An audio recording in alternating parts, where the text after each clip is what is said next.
go. Right. Hello, everybody, and welcome to this session on the Agile-ToC method, the ATM, it's on dollarization, which is I think it's actually, there's a lot of important bits in it, and I know I'd say that because this is kind of like my life's work.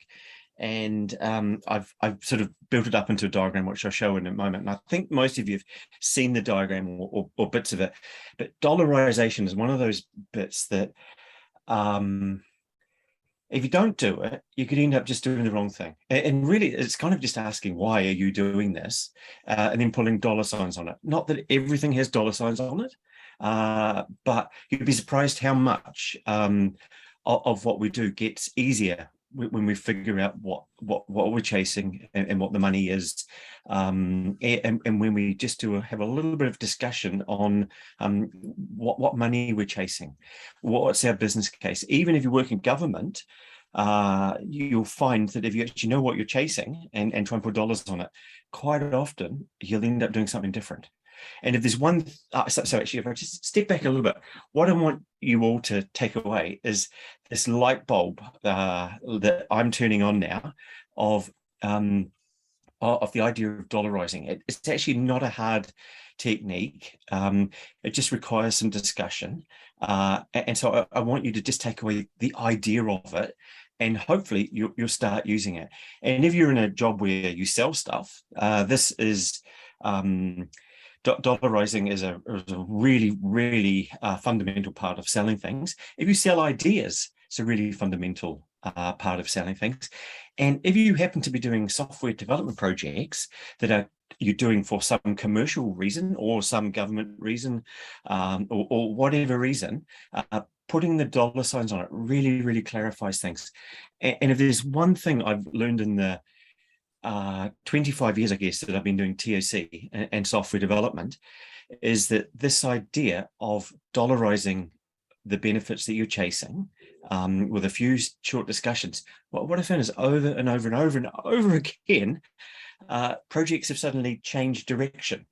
It might only be like a 5% change in a 5-degree change in direction, but sometimes it's been a 180-degree change in direction because someone had an idea of what they were going to do, and it was a commercial thing. That was, and they had a business intention, but the translation into the people that were building the software product, the translation failed, and so the project was actually heading in a wrong direction. I've really genuinely seen this over and over and over again, and it's only in the last couple of years, and I look back, I go, wow, there's this common denominator, this just understanding what the money is that we're chasing could just change the project's direction over and over again. And I'm going to give you some examples of that, and I'm also going to give you what I think is the best example of a practice that I call benefits engineering, which is not the same as benefits management, which you may have heard of.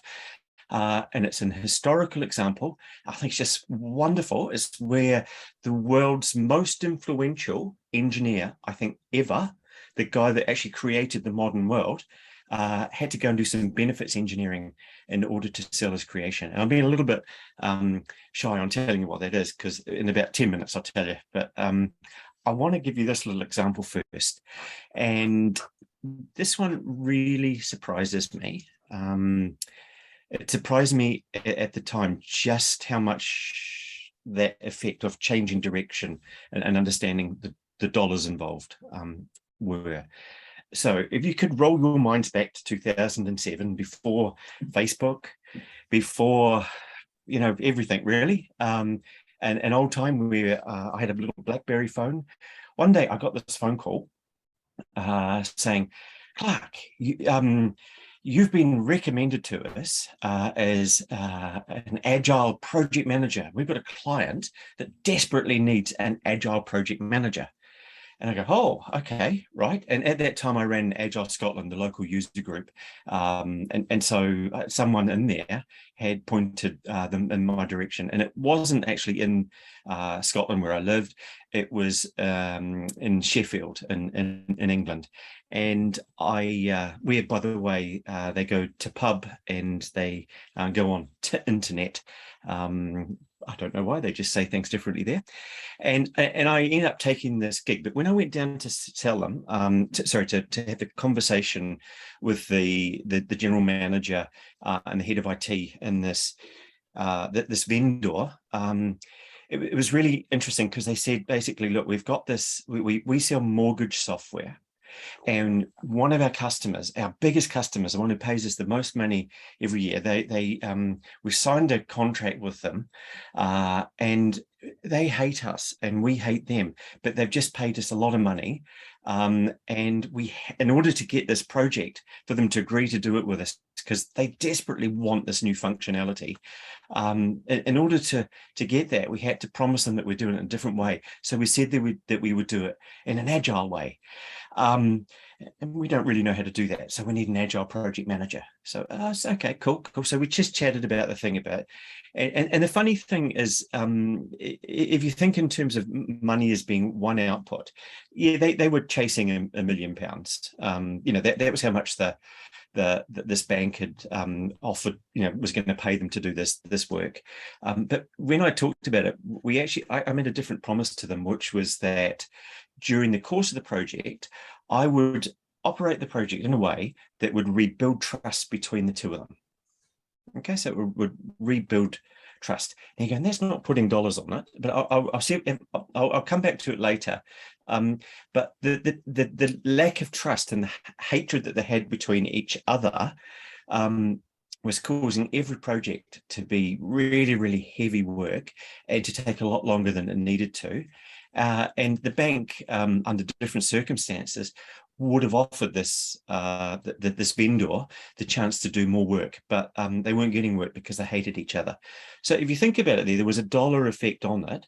That if they could actually rebuild trust, then they would all end up financially better off. But that's not the point of this. I just wanted to point out that even something like trust, when you think about it a little bit, often has a dollar value to it, even though you can't predict exactly what it was. So I start this project, we look at it, and then shortly after I've been brought on and I'm busy looking after everything and getting it up and running, the program manager that works for the bank calls me up and he says, Clark, we're in the middle of negotiations with your commercial guy. You're charging too much money for this. And we need to reduce the cost. So you might hear a bit of a ruffling of feathers around the place, but let's just keep going on. And it turns out this guy was new. He'd been bought in, and he'd come in, and someone said, "Look, they're charging too much money. It's £1 million. It's a lot of money. Go negotiate it down, get it down to 800." And I presume the thing, let's even get 10% off it, but go for 20% discount. So, it's a lot of money and a lot of people involved. And okay, so I go back to work, and then just I'm talking to the chief sort of technical guy in this company, and I say to him, how much money do you think the bank's actually going to make out of doing this? Because they're spending $1 million. What's it going to be? Like, what do they expect to get back from doing this thing? Is it like, what is another 5 million? Because it obviously wasn't going to be less than $1 million. Could it be more than that? And he laughs. He actually almost snorts at me, and he said, let me take you through the calculation. So he went through this, and basically the bank couldn't do something for one of their subsidiaries where they had about 500,000 customers. And if they could do it, they could effectively manage to get between 0.5% and 1% extra interest from them without charging them any extra interest. And don't forget, I'm recalling this from probably 15 years ago now, so the details may change every time you hear me tell the story. So it's like maybe 500,000 people, an extra 1%, and then you think about how much do people pay on interest on their mortgage, and it's thousands per person, per household. And then we roll it up, and we just start doing some calculations, and we decide that it would be between 1 million and 10 million. Given what we know, that's quite a range, but we didn't think it'd be more than 10 million. We were pretty certain it would be more than 1 million that they were going to get back from it. And then we just look at it, and this was per week. This wasn't overall. This is 1 to 10 million per week that they were going to get back once this feature had been rolled out. They would make that much extra profit a week, 1 million to 10 million profit per week. So suddenly, when you looked at the 100,000 to 200,000 that they were trying to save on the cost, it was nothing. In fact, it was worse than that. For them, focusing on that would probably delay the project 2, 3, 4, 5, 6 weeks. And we're talking dozens, if not hundreds of millions of pounds lost in this. Okay, so the interesting thing about this is that the program manager had no idea about that, and nor did anyone else on the ground. It may have just been a thing in the background, and they were all trying to do as best as they could, but they were willing to save 1 to 200,000, and in doing so, they lost millions and millions and millions of pounds. And that really, if you left it there, that's the benefit of dollarization. Of course, it was in pounds. When you actually focus on what is the prize that we're chasing, suddenly a whole lot of things become really unimportant, and a whole lot of different things become really important. And if you left it there, you pretty much got the essence of what this is about. I'm going to give you more examples to help it sink in, but just think of that example there, that if I hadn't have stumbled across those numbers and gone, holy crap, then that project would have taken much longer. And as it was, that project they thought it would take at least 18 months, given everything they do, probably 2 years. We got it in 9 months. And one of the things that really helped us get it in and live in 9 months was helping people understand how important it was to get the bare bones of that in and running, and not add all of this sort of sprinkles and extra stuff on top of the project, all of the lovely nice to have or changes and fixes and tweaks and stuff. We went brute force. We got this. If it was a coffee, it really was the espresso. You know, that in the whole coffee, it was the espresso, and there was nothing in there to make it palatable. But once it went live, they were able to tweak little bits afterwards. But once they went live, they were earning millions of pounds extra money each week. So that's dollarization. And I must tell you, if I go back to the trust bit, I think that's actually really important, because although I'm going to talk a lot about money, and the ATM, the Agile-ToC method, does sound like it's a money machine, it's so much more than that. Can you imagine how hard and how much effort was, how much like emotional burden it was trying to work with a customer or a vendor where you just didn't trust each other. You just hated each other. When I first met that project manager, he said, "Hello, Clark, nice to meet you. Sorry to say this, but you work for them. We normally spit on the ground when we say their name, so we can't trust you." And that was as blatant and black and white as the whole situation was. Between 6 and 8 weeks into the project, because of the way we had structured it, and if you see more, me do more talks about the ATM coming up, you'll see that the inverted pyramid and stack the deck, we did a lot of pyramid inverting and deck stacking, so that we got a lot of value and reduced a lot of risk in that project really quickly. It was probably about 2 months into it. They took the bank, rang the managing director, the CEO effectively of this thing, and said, "Right, we're taking you off the shit list. I'm going to put you on the preferred supplier list, provided you tell us what you did differently, because we've never seen such a turnaround." And it's funny, 2 months, and then the trust was built. The moment they came off the shit list, they got asked to do other work. So the payoff in this, I look back and I realized that I thought I was charging them a fortune, but really they got so much money out of me. I wish I could had a little time machine. But anyway, yeah. So money does matter, but I'd like you to think of it as a thing that helps people focus on what's actually really important. The thing that dollarizing helps people make better decisions, and it also takes them away really from like the little trivia, the stuff, like that conversation I look Clark, I've asked your salespeople to sharpen their pencils a bit, that actually distracted and actually cost them millions. So there you go, high level picture of what are the dollars involved, or what are the pounds involved. Right, I'm going to move on now. So just in case you haven't seen this before, this is the Thrive model, and if you're really keen, you can take a picture of that there if you're quick, and it will then just give you that on a page. But I just want you to just see it. I'm going to show you this in just a moment. But this is Dollarize the Prize, and it's a big part of doing projects. And unfortunately, most projects don't do it, and they end up going in a different direction. And really, even if it's a 5 degrees off over a big project, that's a lot of it's going to the wrong place. If it's the wrong way entirely, you can I don't know, sorry, I'm over talking that one. I'm going to do the next session will probably be on invert the pyramid and probably stack the deck. So I'll try to come back to those. But now just notice in here the snowballing profits bit.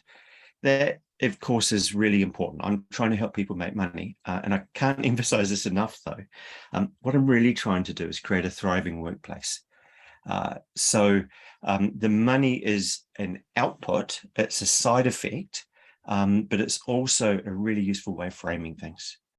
Right, so there's that picture again, and I just want to point out a couple of books, and as it turns out, I actually have them here as well. So you can probably see them on the screen there, but the dollarization, it's a word I stole, and you'll notice if you look closely, like Graham did the other day, and said, does dollarization have 1 L or 2 L's? It has 2, but I haven't updated my diagram yet.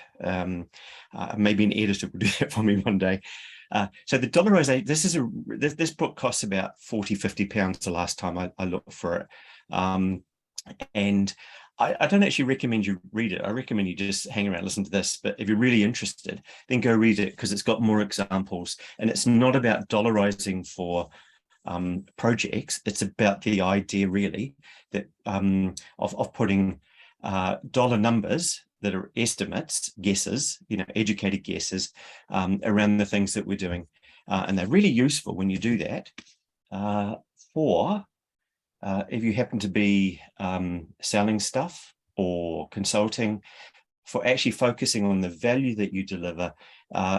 Genuinely, it helps you get buy-in, but it also helps you charge more money for what you do. And if you're interested in that kind of stuff, send me a message. There's some really interesting books around about them, but these two are really good. And I've just, this happens to actually be underneath it. I'll just recommend you get this anyway, the Trusted Advisor, because at the end of the day, if you can speak the language of the people that you're trying to help, that's a huge advantage when you are trying to, when you're trying to get stuff done. And for some people, the dollars are the language. So in a pyramid, in an organization with a lot of people in them, that's only a tiny percentage of the people all up. Okay. Now, let me just go through there. I mentioned last week, and I just want to, so the last time I did this, and you may not have seen it, but I just want to really quickly talk about an analogy for thinking about this stuff, which is that if in a software development project, or any project really, you were trying to, your job was to build the best product, you'd probably, by analogy, be going into a Starbucks and ordering a coffee cup with as much stuff in it. You get the espresso in the bottom, and then you foamy milk and some hot water and some whipped cream. And in New Zealand, of course, you get a chocolate fish, which no one understands why. And then you get some sprinkles and you get some other stuff. You get this huge coffee cup full of features. And then you'd probably rationalize it down and take it down from this big, huge size cup. And you'd actually, because that's just too expensive and ridiculous, and you'd actually take it back to a grande size. Now, what I have found over and over and over again is to effectively, oh, hang on, I've pushed the wrong buttons here, is that you actually get far more value out of it if you ask, what am I trying to get out of this coffee? And it's the espresso, right? You're trying to get the espresso. Most of us trying to get the espresso. There's more to it than that. There might be an experience or stuff, but at 8:30 in the morning, it's the espresso I want because I really want the caffeine that's in that. And so a better way, if you really recognize that what you are looking for is the espresso, is to start not with a Trenta cup, which I'd never heard of until recently, and move down to a grande, but start with a little tiny cup with espresso in it, and then add a bit more stuff in on top of it to make it palatable. And if you do that, you're effectively applying the 80-20 rule. And you will get, the way the time value of money works, you will deliver a much smaller product, but delightfully, you'll end up actually making far more money because it takes so much less time to deliver that. Now, I realize I'm chucking in quite a lot of extra stuff in here, but what I want you to compare here is that when I'm talking about dollarizing, what we're really doing is we are looking for what's our equivalent of espresso. What are we actually chasing? And of course, we're not really chasing the espresso, we're chasing the tablet. So not the tablet, the caffeine. But in the coffee, the espresso is the bit that's got the caffeine in it. And all the rest is fluff. Some of it makes it more palatable. But at the end of the day, you start a project or you rescue a project by looking and going, what are we actually chasing here? And so the dollarizing is looking for the espresso. Okay. Now I'm going to tell you about the man on the left, but I'm also going to at the same time open my window. It's getting hot in here. It's the middle of winter. It's roasting. His name is James Watt. And can I check? I'm just really interested to see. Could you pop in, if you know, could you pop into the what's that called? The chat there. And what's James Watt known for? I'm just hoping that I'm not the only person that knows this. No, Seraphim, you're being cheeky now. The watt power measure was named after him. When I was at school, they used to have this little joke. It wasn't very funny, but being a dad, I still think it's pretty good. And it was, what invented the steam engine? Ah, there we go, Mel, thank you. So what invented the steam engine? Then someone said, no, you're supposed to say who invented the steam engine. And then you say, no, James Watt invented the steam engine. And it wasn't really very funny back then. It's still not very funny now. But James Watt invented the steam engine. And now the chap on the right, you probably recognize him, but I'm going to come back to him into a later talk. I'm going to talk about James Watt now, because just have a look at this. I happened to live when I lived in Scotland, just around the corner from his workshop where he did most of his work. And I lived in a place called Linlithgow, and hardly anyone knows it, but the place where he did most of his work was in a little place called Kinneil House in Bowness.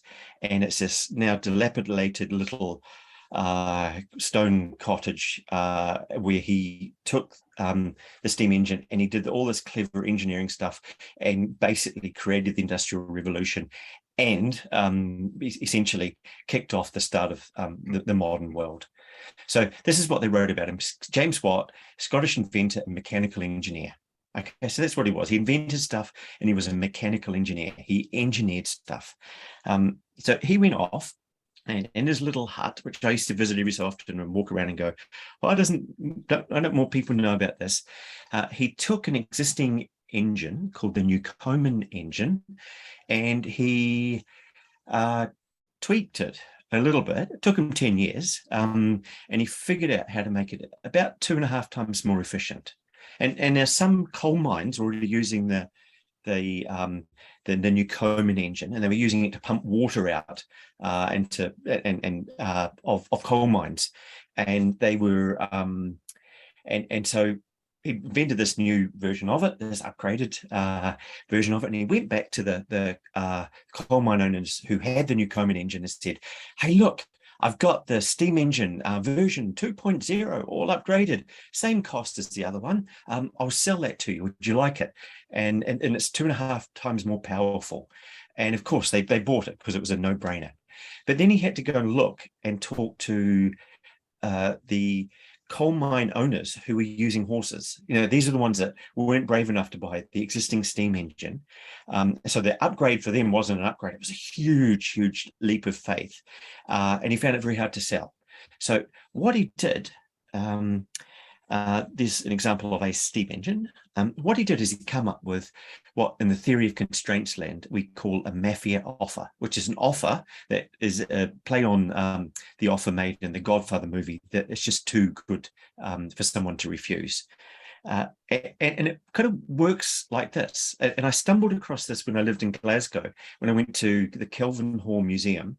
And they had this whole thing set up about the steam engine, and just this little note beside it said, "Oh, and part of this, he invented horsepower." You know the measure we have for machines and cars and that. He went off and he measured horsepower, and he didn't do that so that people in Top Gear could compare the different cars and stuff. He did it so that he could go and say to the steam engine, to the coal mine owners, "Hey, look, I've got this engine here.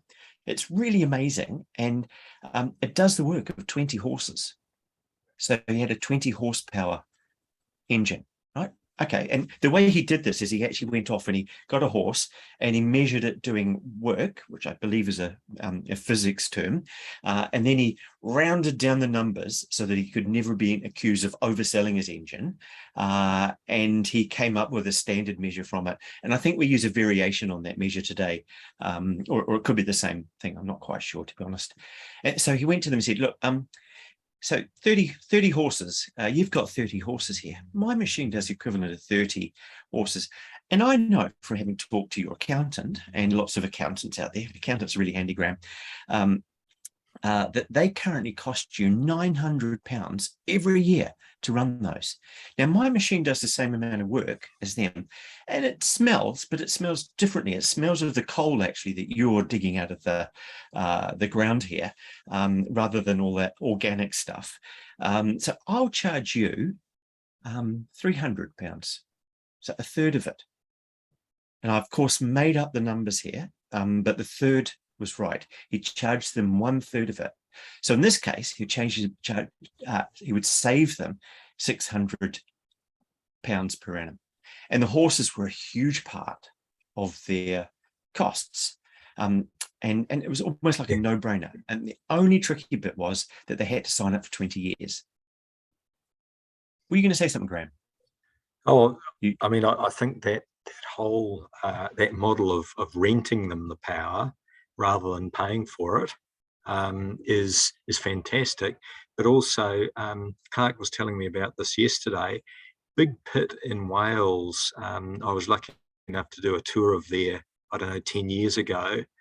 And one of the things I remembered from that is that in the coal mines, years and years ago, Victorian England, when James Watt would have been around, they would often have accidents, and the manager of the mine would have to report to the mine owner that, there's been an accident. And the first question was always, how many ponies were killed? Because ponies cost money to replace, whereas men didn't. There was a queue of people wanting to work in the mines. So for these mine owners, not only did they save the running costs of these horses, the operating costs, if you like, but they also saved on the capital cost of having to replace these ponies every few years when they got too old. So absolute mafia offer for them. Why would they refuse an offer like that? It's funny because you told me that yesterday. I never actually, I'd never understood that. Never had that kind of view in the world. So that's a really interesting difference, isn't it? That I never thought of it that way. The horse, they'd actually had to buy the horse as well as feed the horse. So they effectively had a capital outlay to buy an asset, and then they actually had the running costs of it. Whereas with a human, big queue of people, they could just come in and just pay them by the hour or by the day. Yeah. Okay, that's cool. So I believe that they were using the horses to pump the water out of the deepest parts of the mine. I presume they were also using it for transport and stuff like that. Did you? For towing these railway carts sort of things, operating the lifts to get the carts up and out of the ground, and pumping all sorts of things. So I'm not sure that the steam engine would have replaced all the pit ponies, but there was still that cost, the capital cost of buying the horses. Yeah, and they definitely, in the early days at least, they use it for pumping out the water, and then once they got traction, they then rolled out, and basically they replaced the water mills, and they replaced all sorts of other things. They even arrived here in New Zealand not that long afterwards. Cool. Okay. So I'm just hoping if you guys all look at this, you just go look and go, James Watt was a very clever engineer, but then what he did is what I call benefits engineering. He took his really clever engineering mind and he goes, oh, what's the problem? Well, the problem is that people aren't buying my engines. Okay, cool. So how do I solve that problem? And he solved it using his engineer's approach of just coming up with some numbers. And he knew that they were in tolerance, I suppose, for an engineer. They weren't accurate, but he came up with enough, and then he went and had a nice conversation with people and made them an offer that was just far too good for them to refuse. And I actually genuinely think that that is one of the most amazing things that I've ever, stumbled across in the wild. When he died, he went and he actually lived in Wales. He went down and lived in Wales. And when he retired, he lived down there, and his vast estate that he lived in, because he was incredibly wealthy. His retirement was he had a little workshop, and he sat there and he did engineering, inventing things, because that was really what he wanted to do. He just had to sell stuff, had to engineer a way of selling the benefits so that people would actually buy the product and use the product, which he'd spent 10 years and financial destitution, almost in servitude to other people, just to get his invention there. So he kind of dabbled in the money side, I think, reluctantly, and never liked it. But it was a necessary part of getting what he wanted, which in the end was to change the world. So I'm now going to shimmy over to another man who changed the world. Our hero, at least Graham's and my hero, Eli Goldratt, the guy who wrote, I have a dozen copies here of it, I can't see them, The Goal. So the theory of constraints, the granddaddy of the theory of constraints. There's an interesting bit in, which is probably maybe his third worst book, which I like it, but it wasn't his. There's not much in there that would probably feature in his greatest hits, and necessary but not sufficient. He has this discussion happen with his characters there. Scott, who's the CEO, he's talking with Maggie, who does a lot of installations of some ERP system, and he says, Maggie, it's true that your people speak differently than my people, but I now realize that we're dealing here with three different languages. There's the system language of configurations, screens and options, which, this is for an ERP sort of system, SAP or Oracle, whatever's. But you can just think of it, this is the technical level. This is the software that we're building, the features and the functions, which is very different than the second language, which is the language of the middle level managers who deal in things like lead time and productivity. Okay, so you can imagine this if you're looking in your offices and you've got software development people, you've got the makers, the ones who are busy making the software, and they're dealing with code and screens and all that kind of stuff.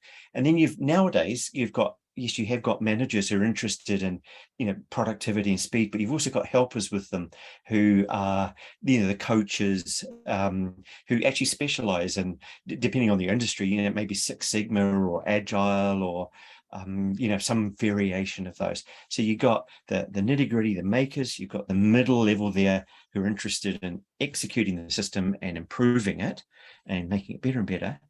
And of course, there's a third language there, which is the bottom line, which is the top manager's language. So this is the language of money. And what he says here, this is the most important, and it would be for him because he's trying to sell expensive software systems. And they're talking dollars, net profit, return on investments, and all of those other things.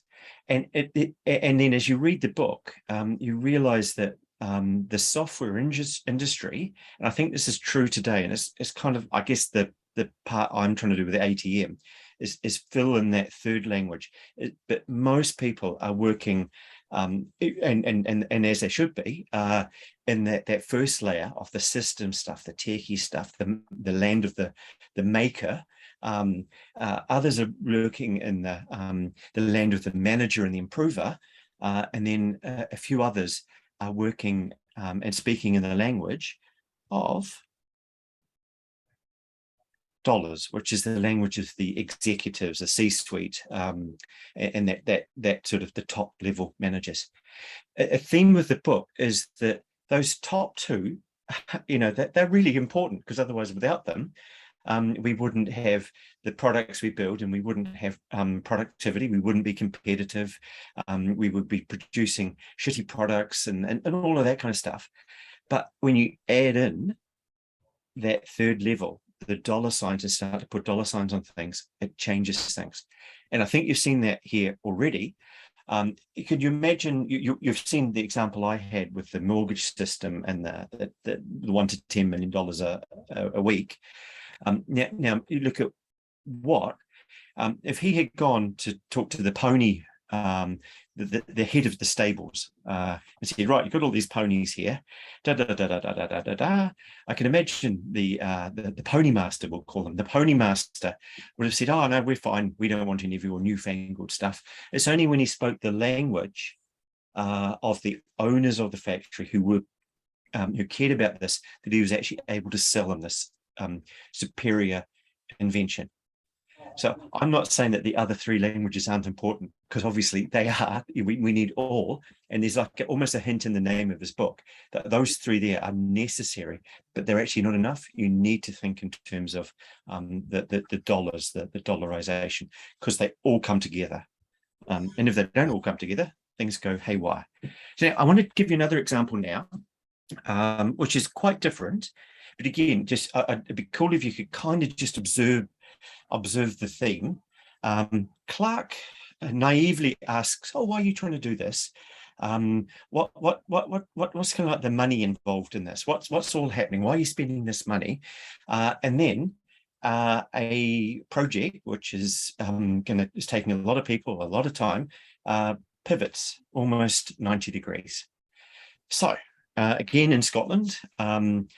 That I'm not sure, this is about 2003. I'm working, I come in to help manage a data cleansing project. So this is it was for Scottish Water. It's no secrets for Scottish Water, and they had all of this data on all of the local councils in Scotland. And let's say there were, I'm not sure, there were about 50 of them, I think. And Scottish Water used to, all of the water procurement stuff used to be done as part of the individual councils, and then they created this new company.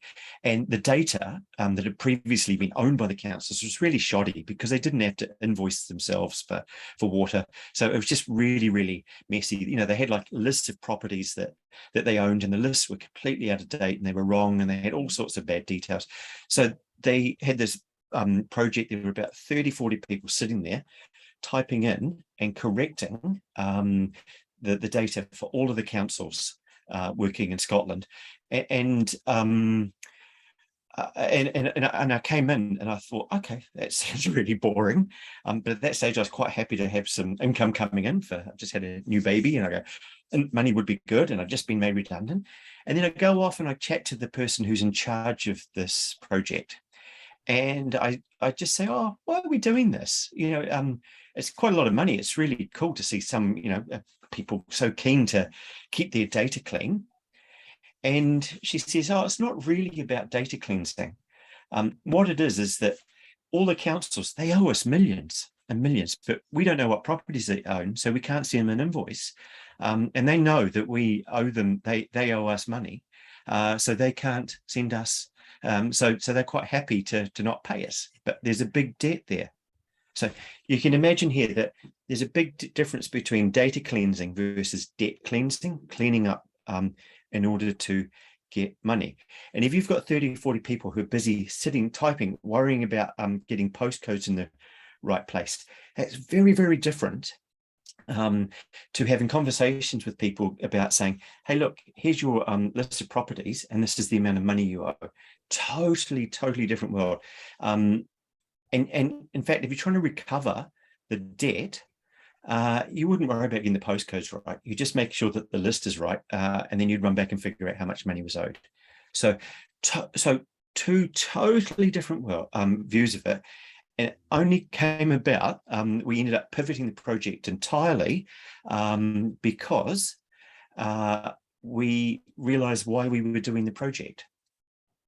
And that's a big part of the dollarization. It's just clarifying, why are we doing this? What are we hoping to get out of it? And of course, this was pounds, not dollars. But they were spending lots and lots of pounds doing the wrong stuff. And the amount of work that they would actually have to do was probably, I think we did about 20% of the actual total data cleansing work. And we pivoted the project so that we identified our bottleneck within our system, which was effectively our relationship managers. We packaged stuff up. I trained a lot of these people who were previously doing data entry and cleanup stuff to actually make calls to the council and help them match up their things and build relationships with them. Nice little chats on the phone, so that the council felt like they wanted to tidy this up. And then at the end of it, we finished in about 8 months, and I had to have that awkward conversation with my boss. Sorry, what do I do here? Because this project that we're running, it's actually going to, I know we bill out on an hourly basis, and it looks like we're going to take half the time that they thought they would. And he said, that's brilliant. They'll ask us to come back for more later. So if you can just take the example, though, this is about the dollarization, and it's going, what are we trying to achieve?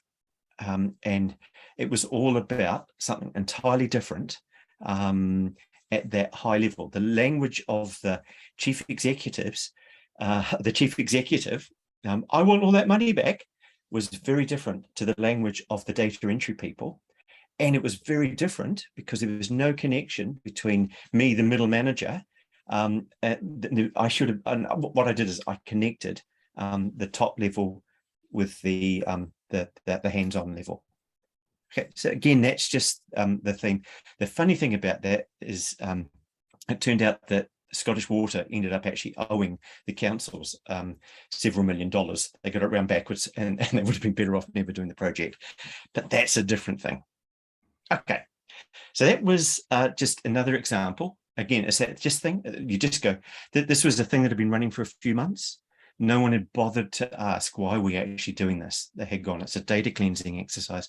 And then when they figured it out, they pivoted. Okay, this is another one, and I'll be quick on this one. Just I won't over-explain it, but in 1994, I got asked to do a piece of work for the Bank of New Zealand, which many of you will recognise. Bank of New Zealand was on, it's right there in the centre. I was busy being a programmer, and my boss came to me and he said, Clark, I want you to do this thing with some fuzzy logic from this big expensive package we bought from this company in America, And they've got this stuff that when people use their credit card, it's got some really sophisticated kind of algorithm hidden in it. We don't know how it works, but it decreases the amount of fraud enormously. And they spent a lot of money on this. We want you to implement it straight away. And I go, oh, okay, cool, I can do that. And then he says, yeah, but it's going to take you 2 or 3 months. But then roll forward maybe a year and a half, and we're rewriting our entire system. We want you to do it again. So maybe document stuff so you can do it the second time. And I'm going, well, you want me to do it twice? I'm really busy. We're all busy. We've got so much work. That's ridiculous. Why would we do it twice? Why would we do it twice? And he told me why we would do it twice. And I'm sure you can probably imagine why that was. It was to do with dollarization. Every single piece of work that we were doing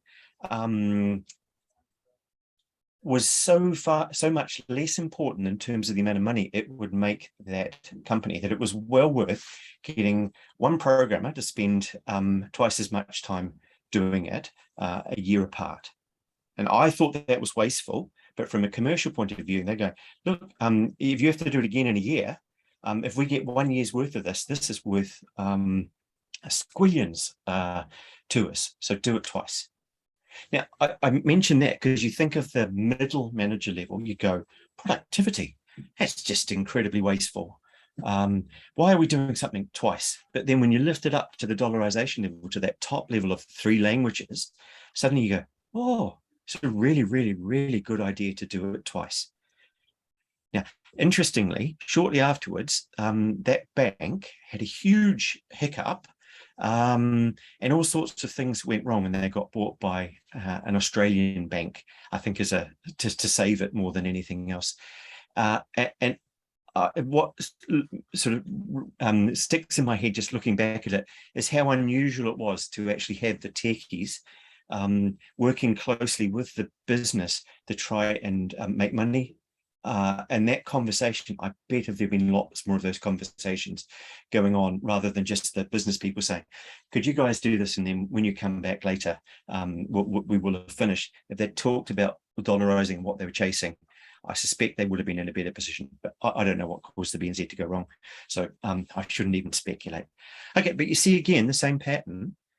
It's just I, as a maker, as a programmer, thought it was a waste of my time. The middle management level normally would have thought, that's very wasteful. We don't want to repeat ourselves. That's just ridiculous. That's not productivity. That's stupid. But then when they put the dollars in front of it and they had that conversation with the at the CEO level, suddenly it just makes sense, because it's a huge amount of money. A huge amount of money to be lost or to be made. Right. Now, I'm going to come back to Graham in just a minute, but I just want to introduce you. I was trying to find this book on my shelf, but I can't find it. There's 2 here, actually. One is called How to Measure Anything, and the other one is the workbook that goes with that. If you're really interested in this stuff, this is not about dollarizing. It's about the act of measuring stuff that you can't measure precisely. Okay, so you can't get out a ruler and hold this up against your wall and go, this is how many dollars this is going to make. This is going to be $1 million a year. Oh, no, but you can come up with, it's probably between 1 and 10, more likely around the 3 to 5 range. Okay, and you can do that with conversation, with assumptions, with a few chats with the right people, and you can narrow things in and come up with an estimate. And that book is absolutely amazing at sort of teaching you how to think like that. But I would like to introduce you to the Clarkulator. And I've just invented this yesterday, and I was inspired by my barber. He's just moved to a new outside kind of barber. He's got a pod kind of thing, an outside cabin. And I said to him, you should put a barbecue outside this here, and that would lure customers in. And he says, yes, and I could call it the barbecue. And so that inspired me to come up with the Clarkulator. Dad jokes, so cool. And that's true. So I come up with the Clarkulator, and the thing you need to know about the Clarkulator is that when you're calculating stuff, we get rid of those numbers. We get rid of the 7 and the 8s and the 9s. We get rid of the 6s and 3s, and we get rid of the 4. And we're really only left with 3 digits that we can start with, plus the zeros, because there's 2 things you want here. You want the number of zeros that you're looking at. So is it 1 million, or is it 100,000, or is it in the tens of thousands, right? And then you maybe want, is it 1 or 2 million or 5? And if it's sort of 7, 8, maybe just roll it up to be the next level of zeros. There's this level of precision here. It's no precision at all, but it's accurate. We just want accurate within a level of 1 to 10 million. That's just so much more information that could probably, with a bit more chatting, become 3 to 7 million quite easily. But it's enough information to get you pivoting in the right direction and understanding what you're chasing. So there's the calculator. I should trademark that. But I wanted to pass over to Mr. G. Scott, who will tell us about some grapes, because it's related. I was telling Clark yesterday, I flirted with a guy at university, and he ended up becoming one of New Zealand's top winemakers. And I was having a chat with him one night, and he made the observation that you can make shit wine out of good grapes, but you can't make good wine out of shit grapes. So the way I've used that in my working life is, you can't make good decisions out of bad numbers, and you can't make good decisions without some numbers. So without the numbers, you're just guessing. The numbers don't have to be that accurate. They just have to be something that you can work with. And as I said right at the sort of the pre-introduction, the number of times I've had clients come in and talk to me, they've got a problem and it's keeping them awake at nights. We put a few rough numbers down and suddenly the answer's obvious. So what the calculator is giving you is just some sort of perspective. Is this decision worth more money or less money than this decision? It doesn't really matter. You don't need to get these things down to 3 decimal places or anything like that. In fact, I see a comment from Mel, people can confuse precision with accuracy. Absolutely right. We're not trying to get precise. We're not trying to get accurate. We just want ballpark figures for comparisons. So I can see some real merit in the calculator. You may have seen things like t-shirt sizing or using Fibonacci numbers to just get a feel for what's the difference between these 2 options. And that's what we're talking about here. Of course, the numbers are just the starting point. You've then got you've then got some decisions to make afterwards.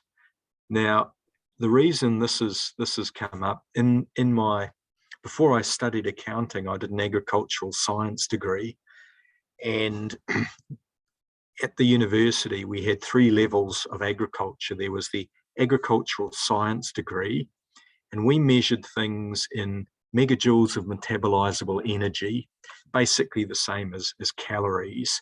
How many calories were we feeding our cows? The next level down, which was only a 3-year degree, the Bachelor of Agriculture, they looked at how much dry matter was in the various feeds to figure out how much to feed the cattle. And then there were the dippies, the people coming in to do the Diploma of Agriculture, and they measured everything by the trailer load. And for these purposes that Clark's talking about, that's all the precision we need, trailer loads. Is there more trailer loads of money in this or more trailer loads of money in that? We don't even need to worry about, changing the currencies or anything like that. It's just trailer loads is sufficient. Yeah, which is quite hard. It's quite tricky for people like us who are engineers. For engineers, for accountants, for, when you've spent half your working life trying to make things balance to the dollar, to be suddenly told that plus or minus $500,000 is okay, it's it's odd, it's weird. So a couple of weeks ago, I caught up with a friend of mine who's he does Agile and ToC. He's like the head of improvement or operations at an internet company that you guys probably have used their product. And yeah, they're a big, successful internet X startup that's got thousands of developers now. And he was actually running through some of this process. He was just really interested. We're old friends, and I taught him ToC and stuff like that years ago. And he was just going through my ATM model, and he's going, really, I'm getting the like the snowball effect and stuff. Which, if you haven't seen that, have a look at the video I did a couple of weeks ago. And I get the dollarization, and it was really interesting because I was sitting down with people the other day, and we were trying to look at this big lineup of stuff that we have, projects that we're coming up to implement with our strategy. We're trying to figure out how to compare them and what to do them, and how to do them. And so we started putting numbers together. And then 10 minutes later, after we started talking the numbers, we had an Excel spreadsheet, on the wall, and we were busy doing that, and we're coming up with a model, and we were putting things in there. And next thing you knew, we were just blinkered, blinkered like this, and we were stuck inside trying to make the spreadsheet better and better and better. And they had moved away. They were in this land where everything looks correct and right, and you get the number, but they'd almost taken the judgment out of it and delegated it to some algorithms. The spreadsheet, yep. The spreadsheet, and I know that feeling where it just changes your wiring when you go into that, and you just suddenly become very, very focused. It's like you turn the right side of your brain off. Not that analogy is actually true, but you sort of become really left-brained. And he said that halfway through he's just no, stop. This is just making things worse. So you can imagine, people talk about the back of an envelope, kind of calculation.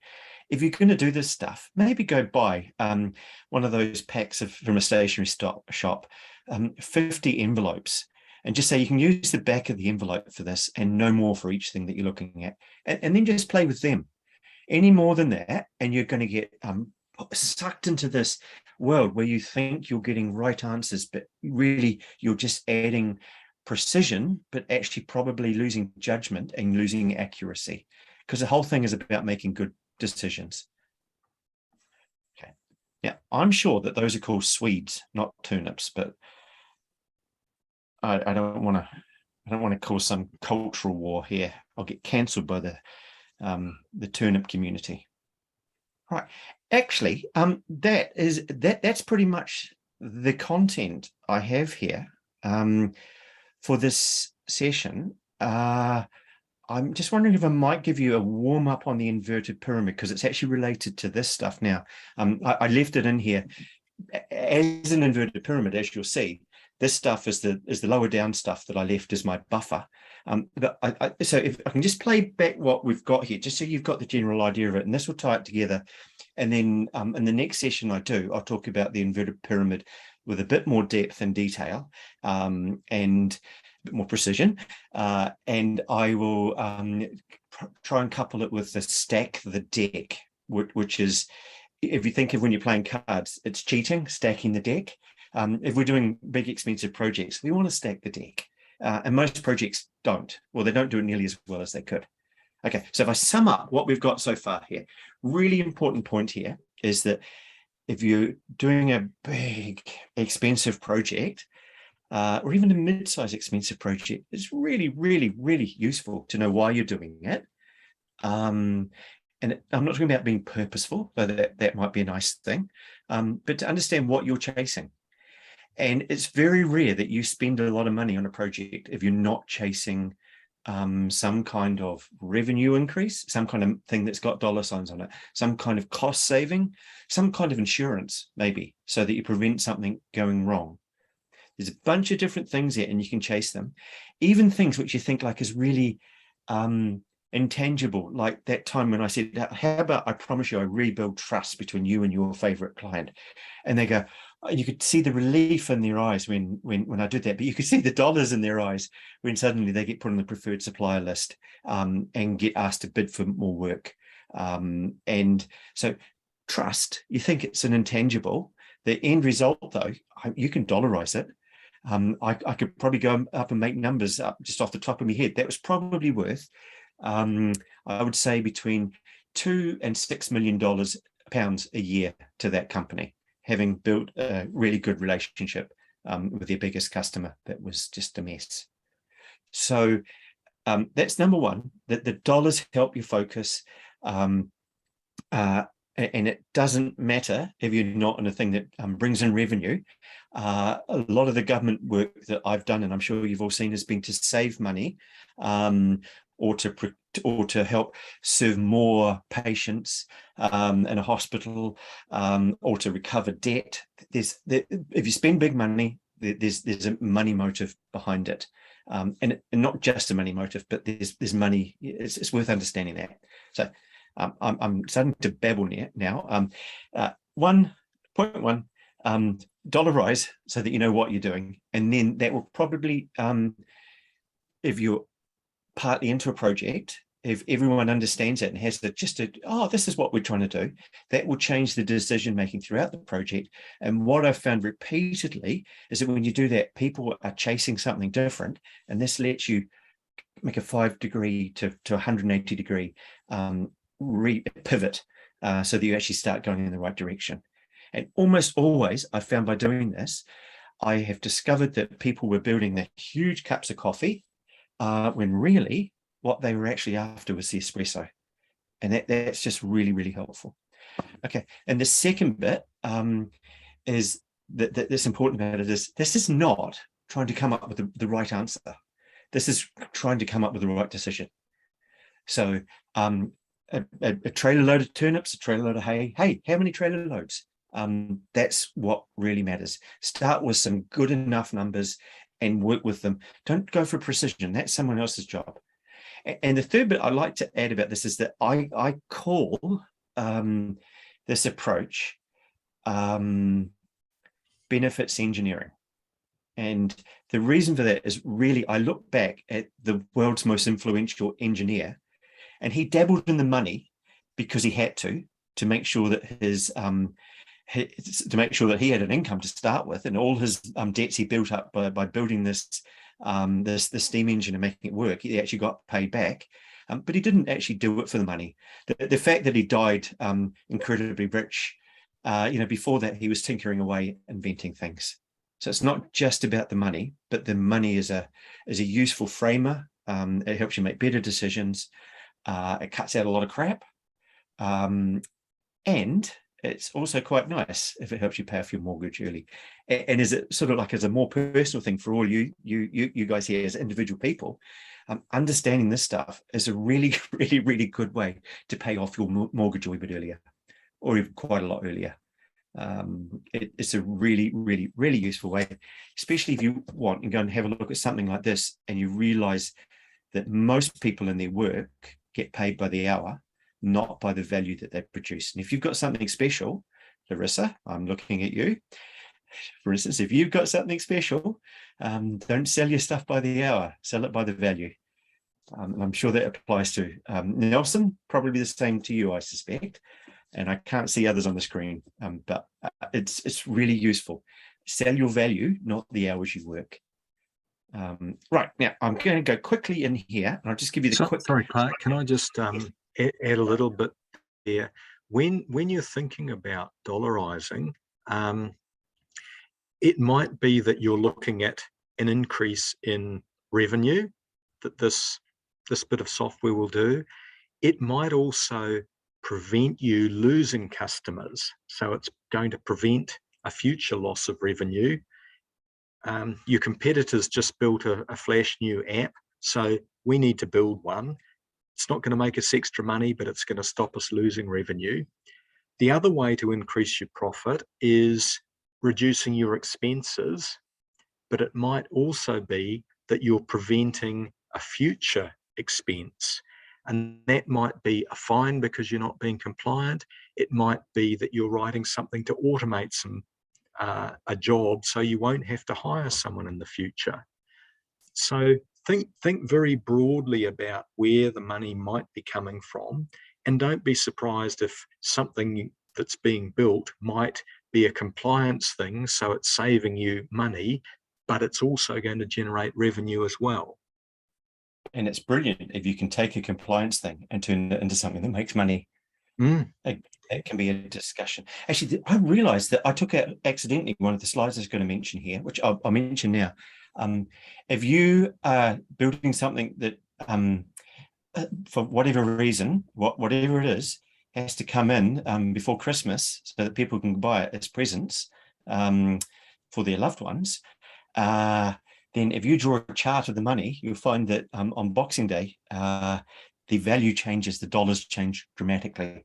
So the other chart was titled Dollars, Time, and Insurance. So sometimes we're managing risk, but for a lot of projects, the time-based part is huge. If you're doing something that's got to be in before the end of the financial year and it comes in one day late, that's not very good. You may get a fine, or you may actually just your things could fall away. A friend of mine worked for a company that made a chip that when I searched for a picture of some chips this morning, and I didn't show it to you, went searching. Sorry, he had they made a chip that went inside the iPhone 4, and suddenly the world was rosy and wonderful because Apple put their chip inside the iPhone 4, and then they were 3 weeks late for the next window to get into the next version of the iPhone, and their rosy disposition disappeared, and their company was bought by a competitor. So time is actually huge as well.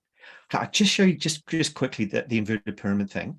And I'll give you the flavor for this, and then I'm going to follow up with more detail on it later.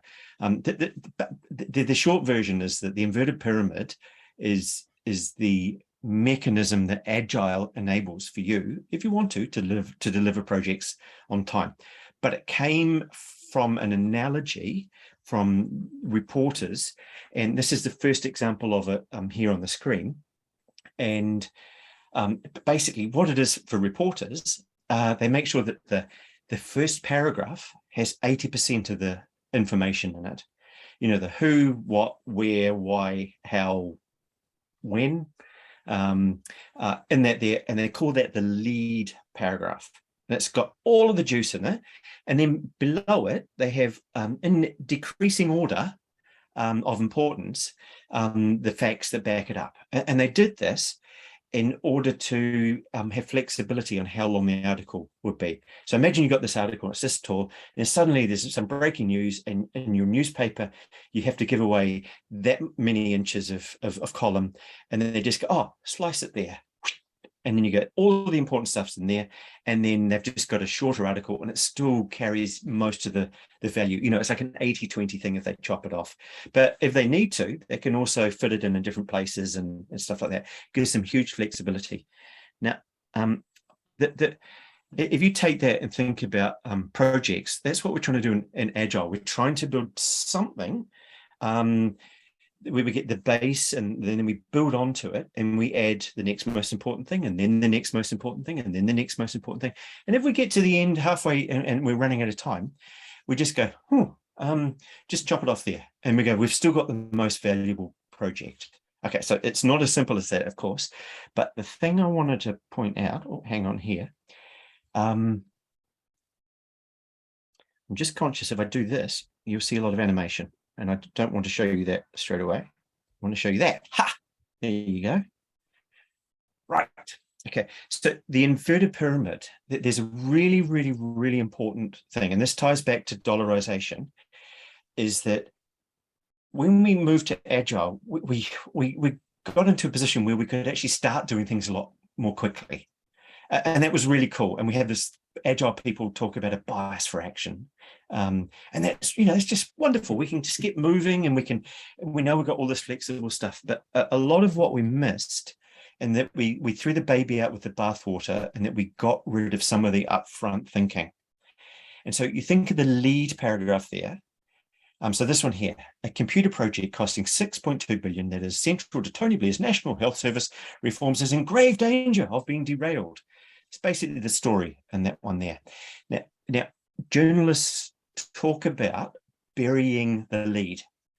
And the good version, that's the bad version. It's when you start to write an article and you have all the details hidden inside it, and people go, what was the most important bit out of that story? And then they go and they spend most of their time thinking about it, trying to figure out what is this lead paragraph, because that's the most important bit. You write that and you've got that right. They'll spend 80% of their time getting that lead paragraph right, and then they'll write the rest of it, because the rest will just tumble out naturally from it. But if they don't do that, they'll write an article that just sort of wanders all over the place, and is not, it's just not nearly as good. It's the same in projects.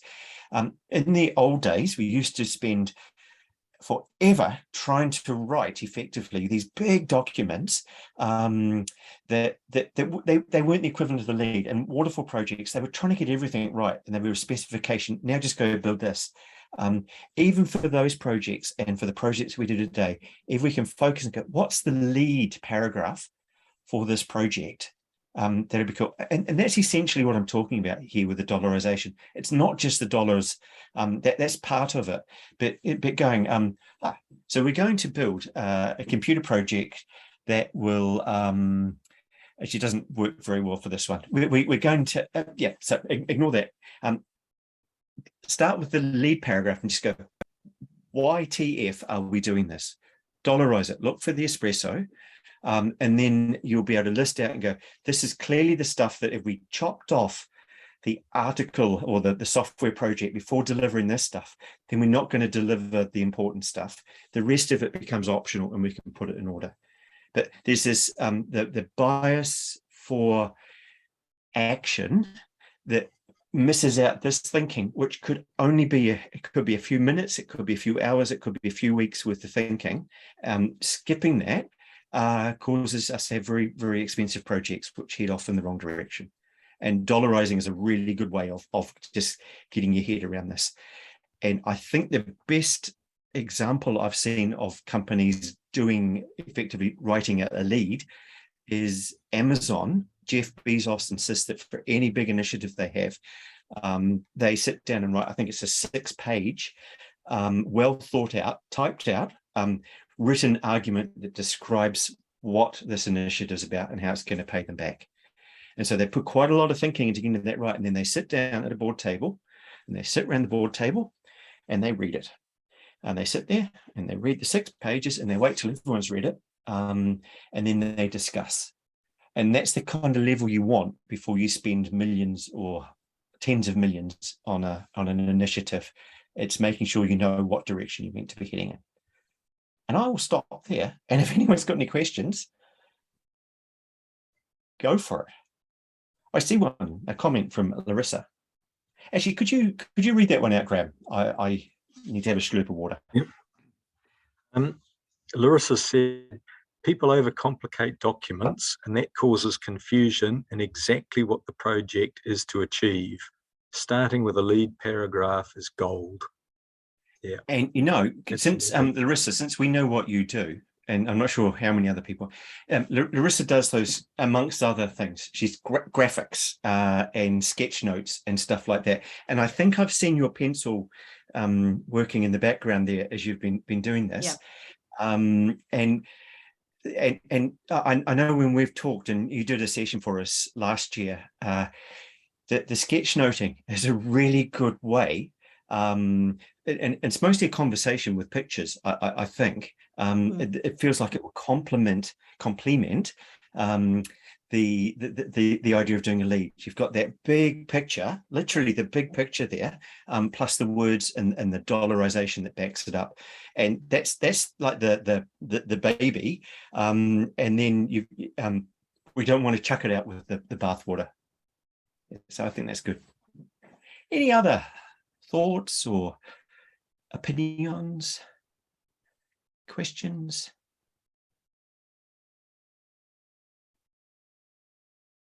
The lead on dollarization. Yes.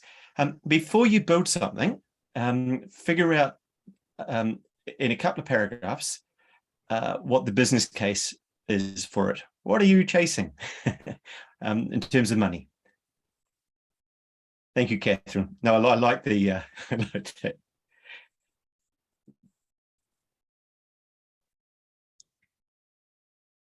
And this will be up on YouTube shortly, Catherine.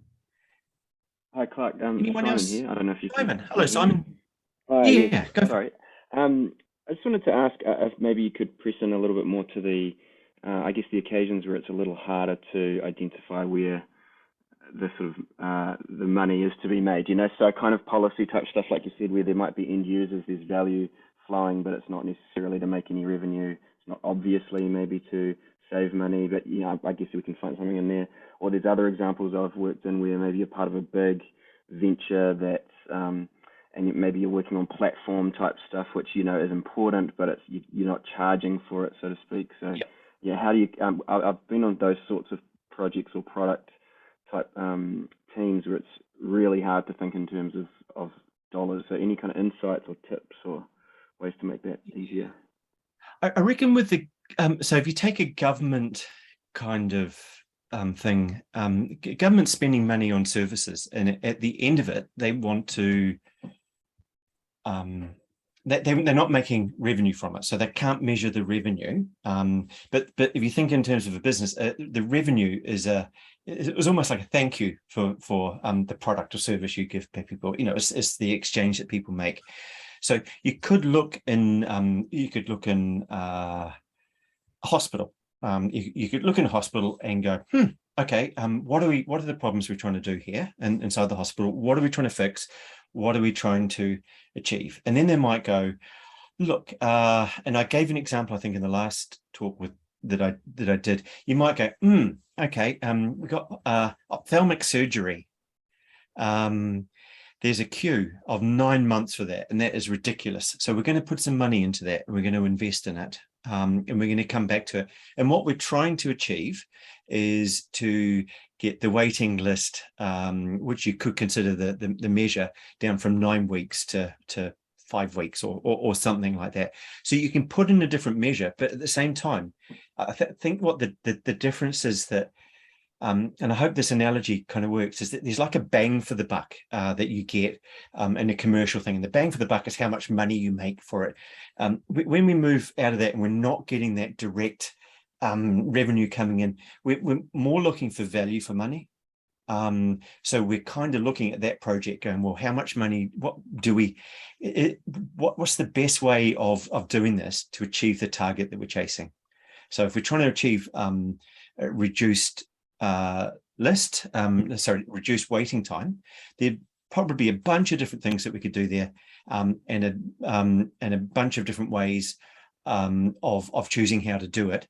And then we need to go through and understand. But the first step is to figure out what you're chasing. So, and I suspect, for instance, the waiting list time might be the thing that people are chasing, but there could also be there could be other things in there that there are other measures. Sorry, I've got a thought in the back of my head, but I can't articulate it around that as an example from quite a few years ago, and I would mess it up if I tried to say it. But we're trying to chase something. So we're trying to chase, get the waiting list down. How much money do we need to spend on it? Have we got different options? And then we make sure that everyone knows what they're trying to chase. The bit about that I was struggling with in the back of my head is that if you think of the number of patients that you serve, it's not directly proportional to the length of the waiting list. You can have a waiting list that's increasing and also actually be serving more patients as well. So defining what the measure is really, really important. That's a weird thing. My wife is a doctor, and she managed to get a waiting list that she inherited down from 26 weeks down to 12 weeks by using the theory constraints and stuff like that, and that was brilliant. But then she was on a referral system with 2 other doctors in her speciality. They had big waiting lists, and all of the general practitioners looked at her waiting list and started referring into her, and so they evened out over time. Because from an external point of view, you looked at the waiting list. From the internal point of view, you looked, and she goes, I'm doing 3 days a week, and I'm seeing twice as many people as others are. So you've got to be very careful with this stuff, but it does start with that thing. What am I trying to chase? And then if you can't put dollars on it, put some other kind of unit that does actually express what you're trying to, what you are chasing. Sorry, Larissa's just, no, Larissa sent a message. Christina sent a message. I'm not sure if I completely answered your question there, because it's a big question, but the most important bit is you sit down and figure out, what are we trying to chase? And it doesn't, and you'll get lots of different measures, but ideally you better put some of it in into dollar signs. If you're doing a platform thing, just imagine that you're doing a platform and no one's going to pay you for the platform, but there's a whole lot of people in your company or who are using that and they're building on yours. You could go, well, what we're trying to do is serve this much. When we look around here, these guys are chasing $100 million a year. I reckon it wouldn't be unreasonable, since it's imaginary money because we're dollarizing it, to say that we contribute 10% towards that. So I reckon our stuff is worth $10 million a year. And that could be, and then people go, actually, no, we probably contribute far more than that, or far less than that. Or you're just trying to come up with as a sense of what you're trying to achieve, and how to chase it without any sense of precision, but with lots of conversation.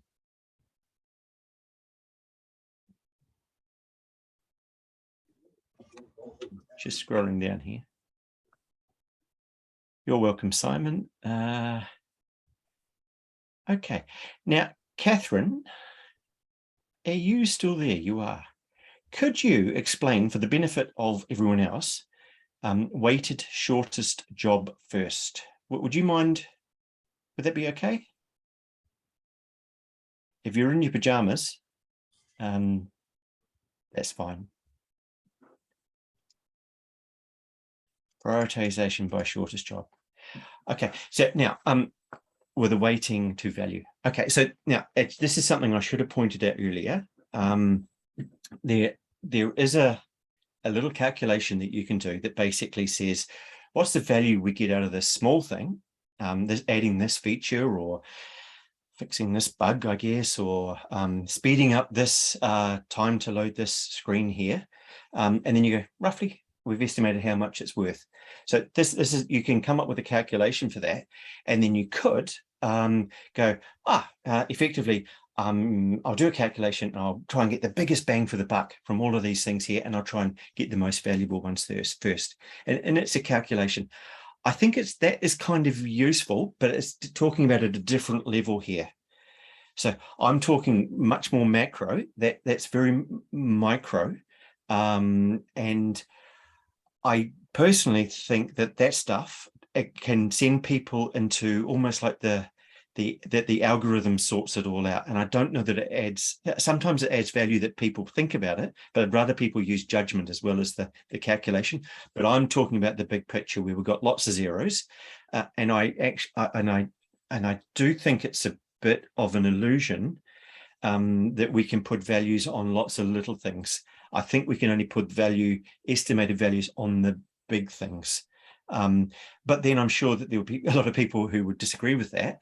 So I'm going to sort of step away from that, say, if people find that useful, use it, but please use judgment with it. I'm talking about the big picture stuff here, dollarizing stuff that is probably actually going to end up in dollars changing directly. Cool. So Catherine says that helps. How about, since it's a nice sunny day here, we call it quits,